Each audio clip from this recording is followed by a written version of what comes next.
Dad's silent revenge. I never thought calling an AC repair guy during a 115-degree heat wave would uncover the truth about my missing son and dead wife. But when the technician looked at me with wide eyes and said, "Sir, there's a locked door up here, and my gas detector is going crazy," my whole world started falling apart. My name is Gerald Newman. I'm 58 years old, and for the past 3 years, I thought I understood my life. I was wrong about everything. This nightmare started on July 15th at 6:30 a.m. when I woke up in a house that felt like an oven. The AC was dead silent, and outside, it was already pushing 100 degrees. I live with my daughter Kathy and her husband Mark in their Scottsdale ranch house. Moved in after my wife Dorothy died 4 years ago from what the doctors called heart failure. Let me back up a bit. I spent 35 years building Newman Construction from nothing into a solid business. Started when I was 23 with a pickup truck and a toolbox, ended up with 12 crews and contracts all over the Phoenix Valley. Sold the whole operation for $1 million when Dorothy got sick. Combined with our house equity of $800 kale and our savings of $900 kalo, we built ourselves a nice nest egg of $2.8 million. Enough for a comfortable retirement, enough to help our kids, enough to make us targets.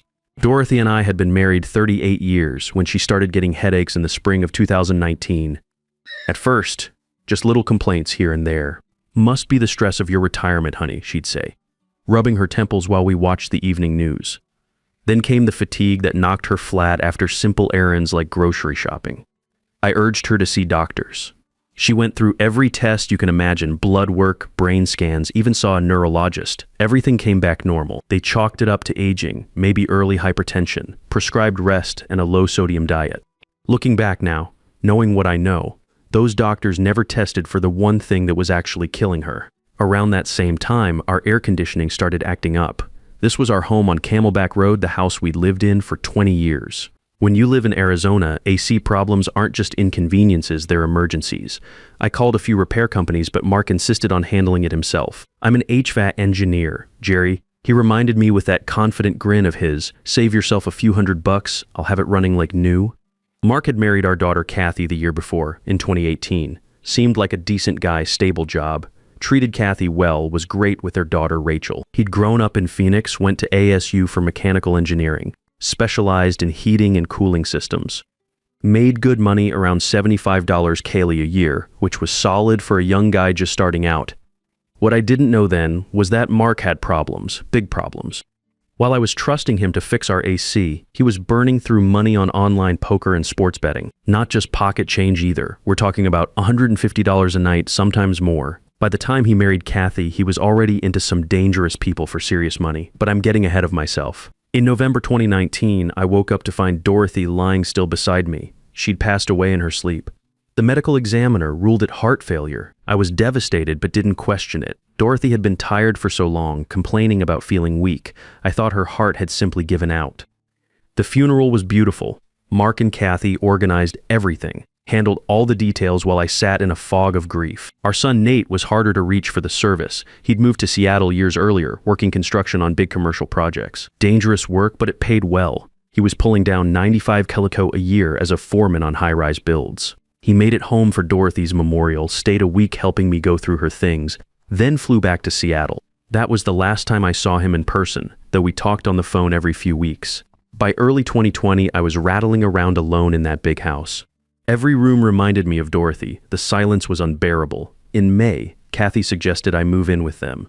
"You shouldn't be alone right now, Dad," she said, her voice gentle but insistent. "We've got plenty of space. Mark just finished renovating the guest room downstairs. Rachel would love having her grandpa around." I hesitated at first. The last thing I wanted was to be a burden. But the truth was I was desperately lonely. The house felt like a tomb without Dorothy's laughter echoing through the rooms, so I agreed. Their place on Larkspur Drive was nice, a sprawling ranch-style house with desert landscaping and a red tile roof that reminded me of old Spanish missions. Mark had done good work on the renovation. The guest room had its own bathroom, a small sitting area, even a mini fridge. Rachel, who was 6 at the time, was a bright, giggly kid who loved showing me her drawings and asking me to read bedtime stories. For the first time since Dorothy's passing, I felt a flicker of peace. Mark treated me with respect, always asking if I needed anything, making sure I was comfortable. Kathy doted on me, cooking my favorite meals, checking in constantly. It felt like family was supposed to feel. Then in July 2020, Exactly 2 months after I'd moved in, Kathy called me into the living room with a face pale as desert sand. Her hands were trembling, tears already streaming down her face. "Dad," she said, her voice breaking. "I just got a call from Nate's supervisor in Seattle. There was an accident on the construction site. A crane collapsed during a pour on the 23rd floor. I felt the floor drop out from under me. They couldn't find him, Dad. The concrete, the debris, 7 workers were lost. They've called off the search." Mark appeared with his laptop, pulling up news articles on the screen. Headlines about the disaster, official statements, even a GoFundMe page for victims' families. I stared at the screen, numb. My son was gone. The last connection to the family Dorothy and I had built together.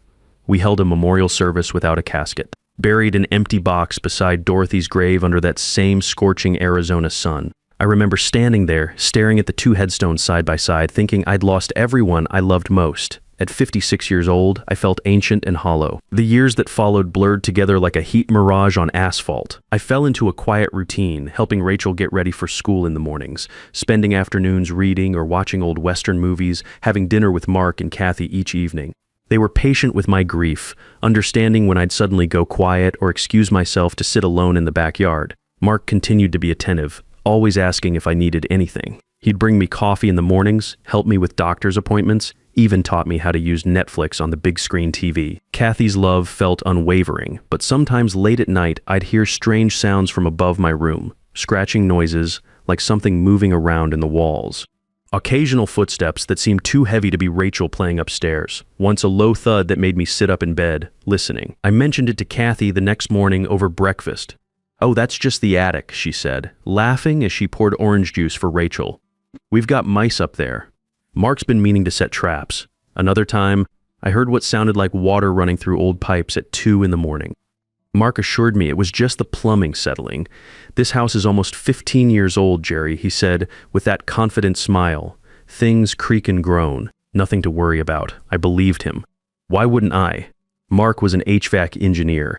If anyone would know about house sounds, it was him. And I never went up to the attic myself. The pull-down ladder was steep, almost vertical, and Mark had warned me it wasn't safe. "Last thing we need is you taking a fall, Dad," he'd say whenever I mentioned checking things out myself. "That ladder's a death trap for someone our age." So I stayed downstairs, content in my corner of their home, never questioning the sounds above my head, never suspecting that the man who called me Dad, who brought me morning coffee and helped with my medications, had already taken everything from me and was planning to take even more. The heat wave started in early July 2023. By July 14th, Phoenix was baking under 113-degree temperatures, and the forecast called for 115 the next day. I went to bed that night with the AC humming reassuringly, the house cool and comfortable, but I woke up at 6:30 a.m. to a silence that felt wrong. The air was already thick and oppressive, sweat soaking through my t-shirt.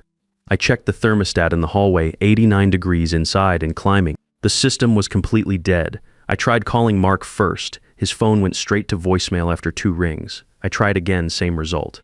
Then I remembered he'd left for Houston the day before for some big commercial project.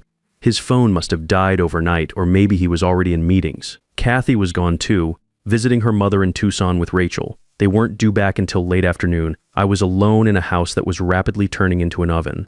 By 8 a.m., it hit 94 degrees inside. I opened every window, set up box fans, even filled a plastic storage container with ice water to soak my feet in. Nothing made a dent. The morning sun was already beating down mercilessly, and I could feel the house absorbing heat like a giant brick. In Arizona, you don't mess around with AC failure. People die from heat exhaustion in their own homes. I had no choice but to call for help.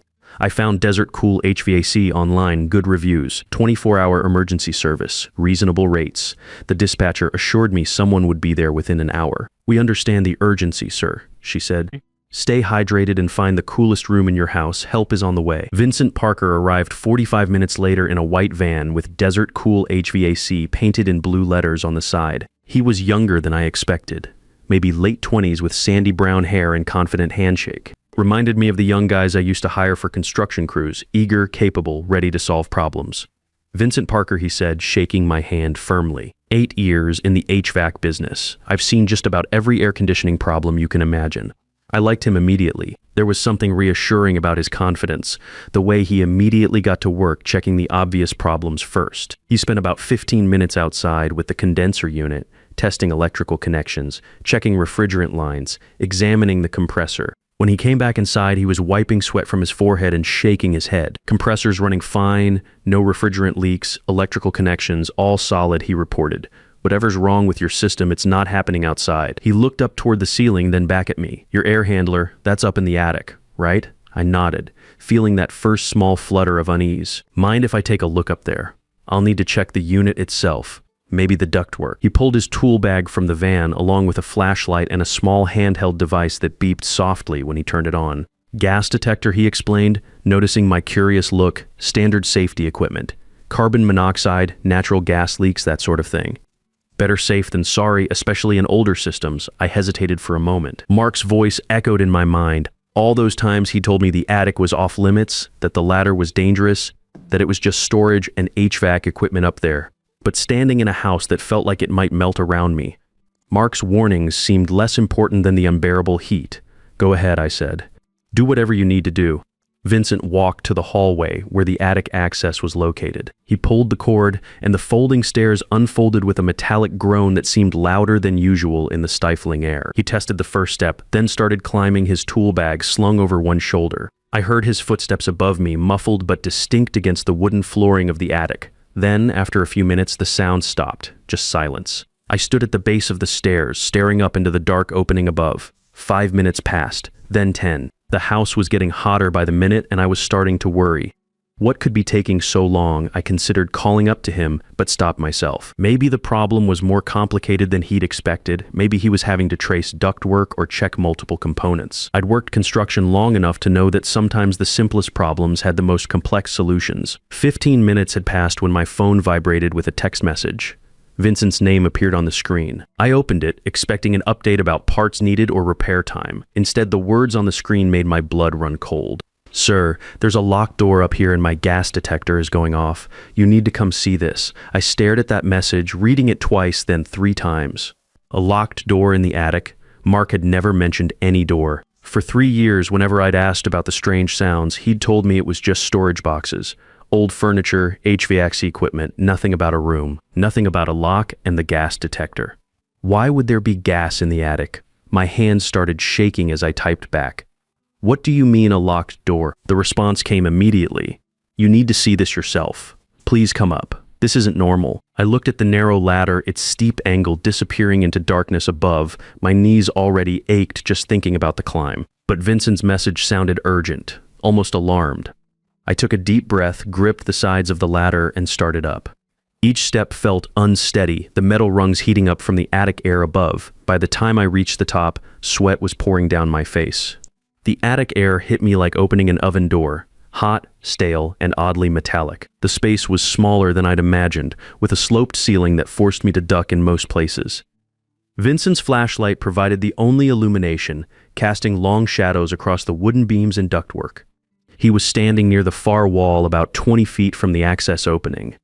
The gas detector in his hand was emitting a steady, high-pitched beep that made my skin crawl. Mr. Newman, he said quietly, when he heard me reach the top, I need you to tell me what this is. He stepped aside and pointed his flashlight beam toward the wall. What I saw there made my legs go weak. Behind a stack of cardboard boxes and an old metal storage shelf, the kind of stuff that belonged in any normal attic, was a door. Not a piece of plywood or a simple access panel, but an actual door with a frame, hinges, and a handle. And across the front of it, securing it shut like some kind of fortress, were 5 heavy-duty padlocks. Industrial-grade locks, the kind you'd use on a storage unit or warehouse.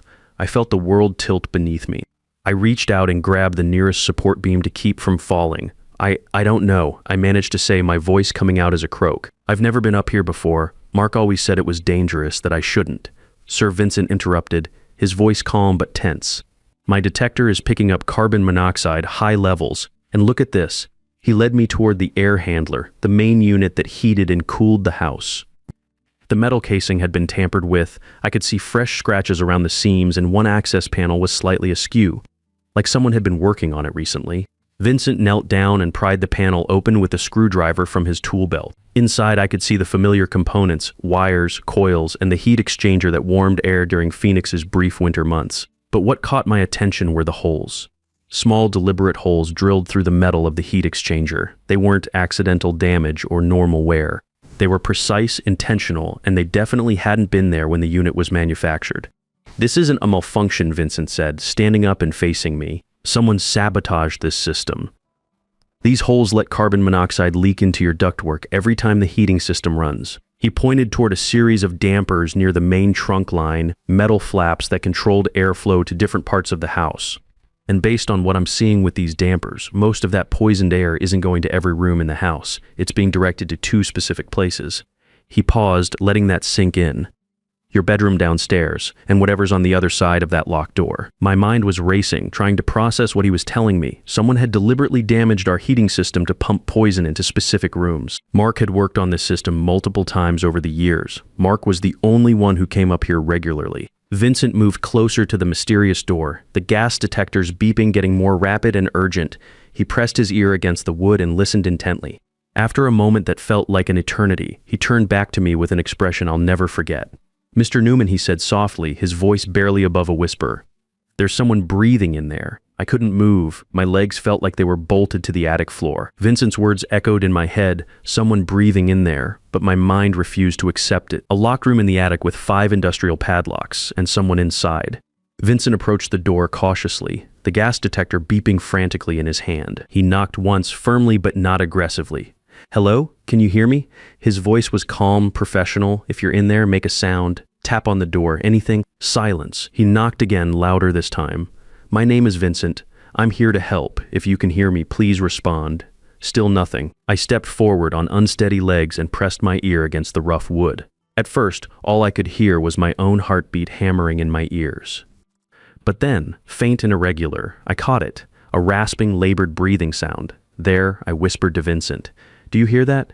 He leaned in and listened. After a moment, he nodded grimly. "Yeah, someone's in there, and they're in bad shape."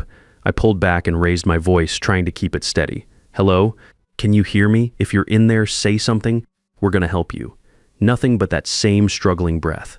Vincent was already reaching for his phone. "I'm calling 901. We need to get this door open, and we need paramedics standing by." "Wait," I said, my hands shaking as I pulled out my own phone. "Let me try calling Mark first. Maybe there's an explanation."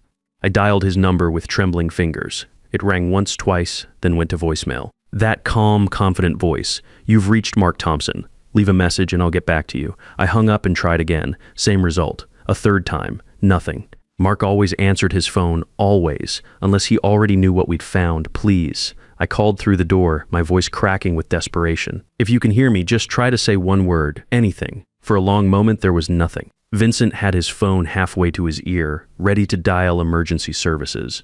The attic was so quiet I could hear dust motes settling on the wooden beams, then so soft I almost missed it. A voice, weak, hoarse, barely recognizable as human. "Dad," that single word hit me like a sledgehammer to the chest. My knees buckled and I grabbed the doorframe to keep from collapsing completely. I knew that voice. I'd heard it 1,000 times over the years, laughing at my bad jokes, calling me from construction sites, asking for advice about life and work and women. "Dad, is that you?" My chest felt like it was caving in. I couldn't breathe, couldn't think. "Nate," I choked out, pressing both palms against the door. "Nate, is that you?" There was a pause, a weak cough. Then so faintly I could barely hear it. "Yeah, it's me." The attic seemed to spin around me. My vision blurred with tears. I didn't know I was crying. Vincent was saying something beside me, but I couldn't process the words. All I could hear was my son's voice, my son who I thought had died 3 years ago in Seattle, who I'd mourned and buried in an empty grave. He was here. He'd been here the whole time, locked behind this door just 15 feet above my bedroom, where I'd slept every night for 3 years. 911. What's your emergency? Vincent had made the call while I was frozen in shock. "My name is Vincent Parker. I'm at 472 East Larkspur Drive in Scottsdale. We've discovered a person imprisoned in an attic room. He's been there for approximately 3 years. We need police, paramedics, and fire department immediately. There's also a carbon monoxide leak." I could barely hear the dispatcher's response over the roar of blood in my ears. The next few minutes passed in a blur. Vincent documenting everything with his phone camera, taking pictures of the sabotaged HVAC system, the locked door, the gas detector readings. The sirens came fast. Phoenix Emergency Services don't mess around with calls like this. Within 10 minutes, our quiet residential street was filled with fire trucks, ambulances, and police cars. Officer Sandra Martinez climbed into the attic with heavy-duty bolt cutters. It took her and her partner nearly 30 minutes to work through all 5 padlocks. Each lock that snapped sent a metallic crack through the air like a gunshot. When the door finally swung open, the smell hit us first. Stale air, human waste, desperation. The room beyond was tiny, maybe 8 by 10 feet with no windows. In the beam of our flashlights, I saw him. Nate was lying on a narrow cot, barely recognizable. He'd lost at least 60 pounds, his skin gray and papery, his hair grown long and matted. His clothes hung off his skeletal frame like they belonged to someone else, but his eyes were open, and they were looking at me. The paramedics moved fast, fitting an oxygen mask over his face, checking vitals, starting an IV. His pulse was weak and his oxygen levels were dangerously low. They had him on a stretcher and down from the attic within minutes. I rode with him to St. Joseph's Hospital, holding his hand while the paramedics worked. At one point, his eyes focused on me and his lips moved behind the oxygen mask. I couldn't hear what he was trying to say, but I squeezed his hand gently. "You're safe now," I whispered. "I'm here. You're gonna be okay." At the hospital, Dr. Margaret Thompson explained that Nate's blood showed carbon monoxide levels that should have killed him months ago. "Your son is extraordinarily lucky to be alive," she said. "A few more weeks of exposure at those levels, and we'd be having a very different conversation." When Nate was finally stable enough to talk, he told me everything. How he'd come to Arizona in July 2020 because his wife Sarah was having pregnancy complications, and they needed $10,000 for emergency medical care. How Mark had answered the door, offered him water, then drugged him. How he'd woken up in that room with Mark explaining that he was an obstacle to the family's financial future. For 3 years, Mark had fed him once a day through a slot in the door, just enough to keep him alive. A bowl of beans, a bottle of water, nothing more. There was a bucket in the corner for waste, no light except what leaked through a crack in the roof boards. Detective Sandra Martinez arrested Mark 3 days later at Houston Intercontinental Airport. He was trying to board a flight to Mexico with a fake passport and $50,000 in cash. They found his laptop in his Houston hotel room with a folder labeled Project N minus the logs of Nate's imprisonment, calculations of lethal carbon monoxide exposure levels, and photos of Dorothy after she died. Mark had killed my wife in 2019 as practice, perfecting his method. He'd kept Nate alive as insurance, planning to eliminate us both when his gambling debts came due. The organized crime figures he owed $180,000 had given him a deadline: get the money or face consequences. The trial was swift, the evidence was overwhelming. Mark got life without parole for Dorothy's murder and the attempted murder of Nate and me. Kathy received 8 years for conspiracy. She'd known about Nate and said nothing out of fear for Rachel's safety. 2 years later, I visit Dorothy's grave every month. Her headstone now reads, "Beloved wife and mother, justice served." Nate recovered slowly but completely. He's back in Seattle with Sarah and their daughter Lily, who's now 7 years old. We video call every Sunday. I sold Newman Construction's remaining assets and started a victim advocacy program called Hidden Doors, helping families recognize financial manipulation and domestic threats. I tell our story to police departments, social workers, anyone who will listen. The lesson I've learned is simple. Trust is precious, but awareness is survival. Sometimes the people who call you family are planning your funeral. Sometimes a broken air conditioner and a young technician with integrity can save your life. And sometimes when you think you've lost everything, you discover that hope was just locked away, waiting for someone to care enough to look. Trust without verification becomes a weapon in the wrong hands. The people closest to you have the most power to destroy you, but also the most opportunity to hide their true intentions behind the mask of family love. Sometimes the greatest act of love isn't trusting blindly, but staying alert enough to protect the people who matter most, because evil doesn't announce itself with horns and pitchforks. It moves in with a smile and calls you dad while planning your funeral.